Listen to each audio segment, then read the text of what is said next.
The world's three most prominent religions, Islam, Christianity, and Judaism, consider it Holy Land.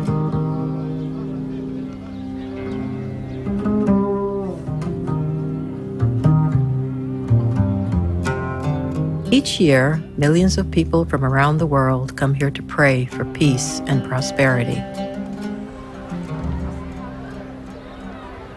Yet this land is also a major center of conflict in the world today.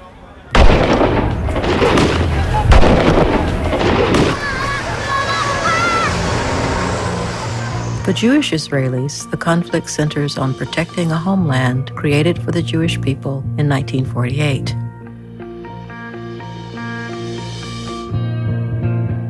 For Palestinians, it is about resisting decades of colonialism, expulsion, occupation, and apartheid.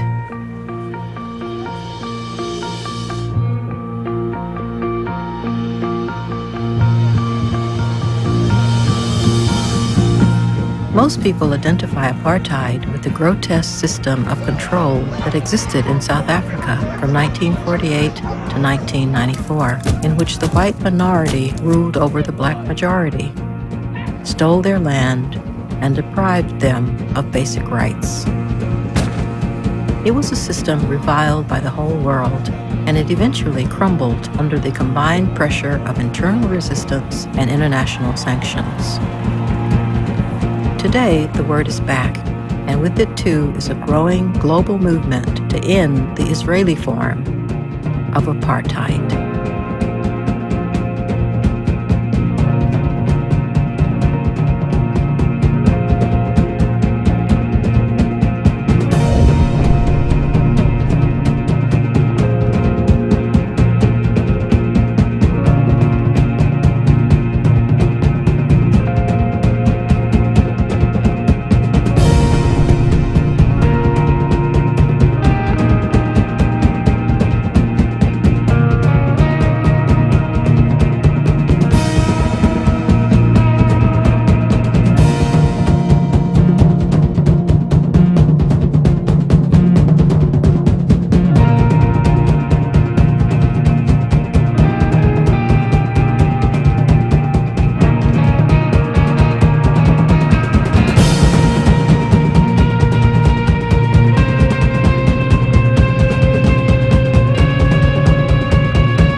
Palestinians are broadly categorized into three main groups.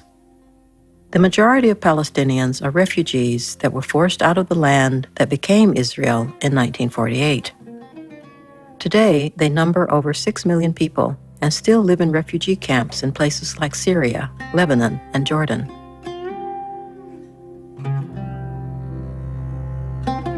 A second group is the Palestinians who managed to stay inside Israel during the 1948 war and became Israeli citizens.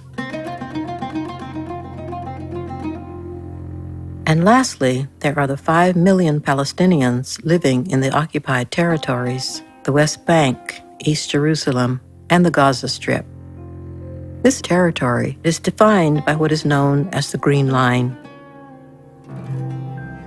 This is land that Israel occupied in the 1967 war and still controls to this day. Palestinians in these areas do not have Israeli citizenship, nor do they have a state of their own. Immediately after the 1967 occupation, Israel began building Jewish-only settlements in the occupied territories and started moving its population into these settlements, a practice that is illegal under international law. There are approximately 220 Jewish-only settlements scattered throughout the West Bank. Their territorial jurisdiction includes not only the Palestinian land upon which they are built, but often the land that surrounds the settlements, which is reserved for their so-called natural growth. Nowhere is the government separation principle shown so starkly as in the city of Hebron, a city deep in the heart of the West Bank with a population of about 160,000 Palestinians. In the middle of Hebron, in Palestinian homes, often vacated under severe pressure, live 600 Jewish settlers, cordoned off and protected by thousands of soldiers. Although neighbors, these two populations live under two separate and unequal sets of laws. Jewish settlers in the West Bank live under Israeli civil law, while Palestinians live under Israeli military law. ממחר אתה עובר דרך עטרות. שמע, אתה מעל גיל 55, ממחר אתה לא עובר פה, רק עטרות. בסדר? Today in occupied Palestine, Palestinians must carry IDs at all times that essentially dictate where they can live, work, and move. A complex system of movement restrictions requires special permits to enter certain areas.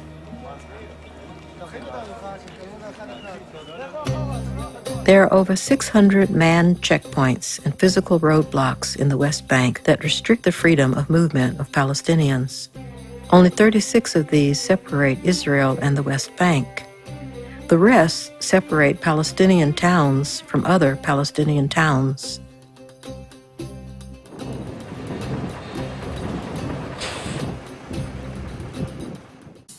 The Jewish-only roads serving the settlement of Avnei Hefetz are but one of the many examples of the segregated road system in the West Bank. Because of the settlement, Israel declared the roads between the Palestinian towns of Shufa and Izbat Shufa a sterile road for Jews only, erecting dirt roadblocks for Palestinians at every exit of the town. Recently, Israel allowed Palestinian pedestrian but not vehicular traffic on the road. Due to these conditions, 1 out of every 4 families has left Shufa.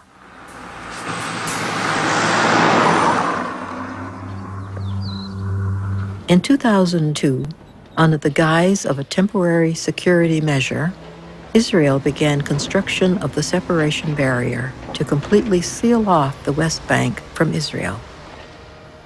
In urban areas, it is a concrete wall 8 meters tall.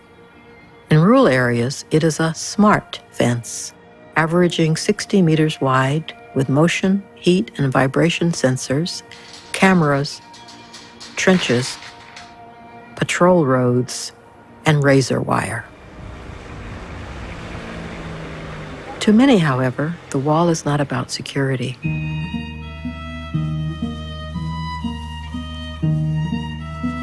Its snake-like route through the West Bank annexes large Jewish-only settlements, agricultural land, and important water resources, clearly marking it as a tool for massive land grabs.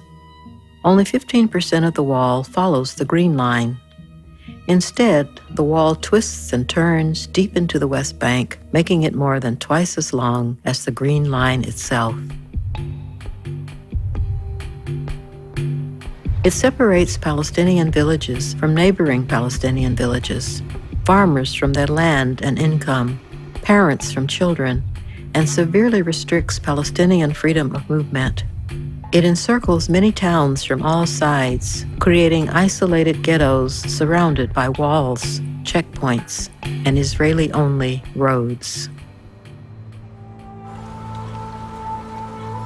When you put people behind the wall in all of these ghettos, because almost everywhere it is creating ghetto communities with one road or one checkpoint or one tunnel with a gate in it out, then at a certain point there is going to be, when there's not enough work and not enough food, more and more pressure built up. Obviously a lot of people will leave, and I think that's part of the intention.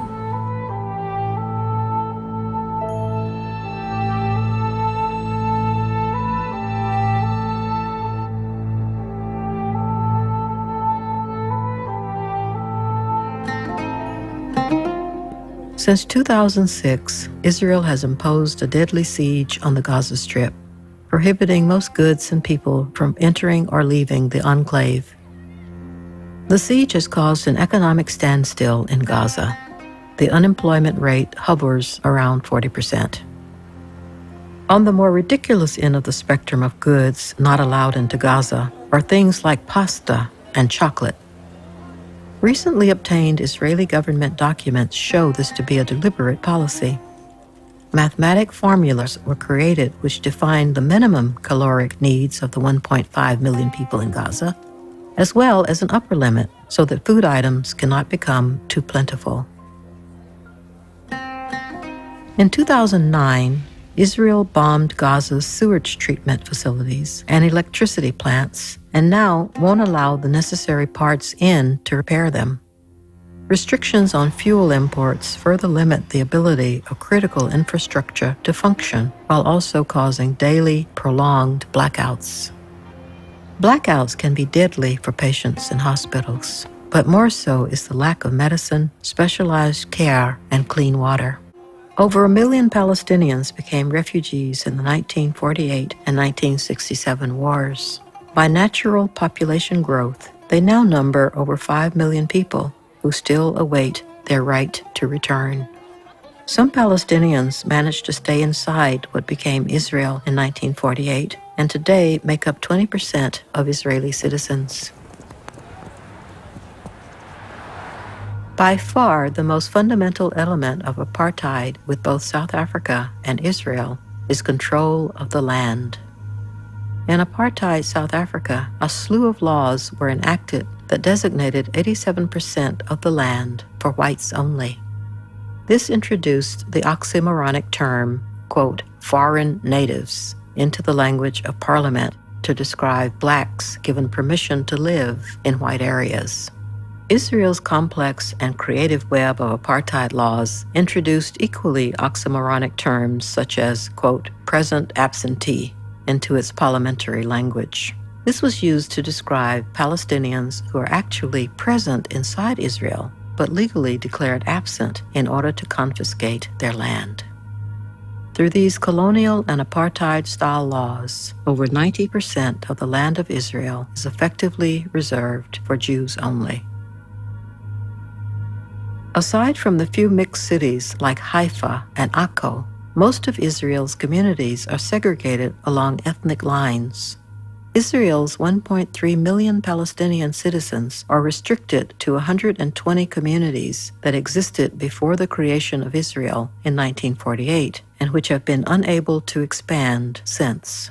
By contrast, Israel has created and developed more than 700 exclusively Jewish towns since 1948, but not one new town for Palestinian citizens. What does it matter if a man is white or black?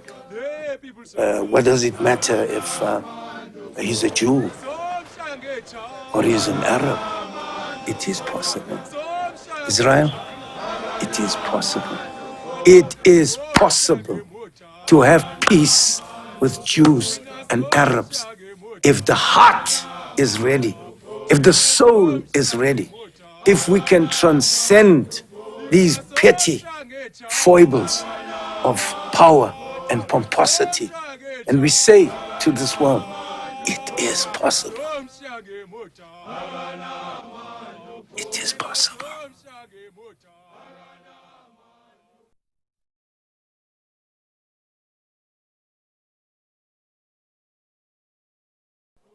Sabuma sangena mama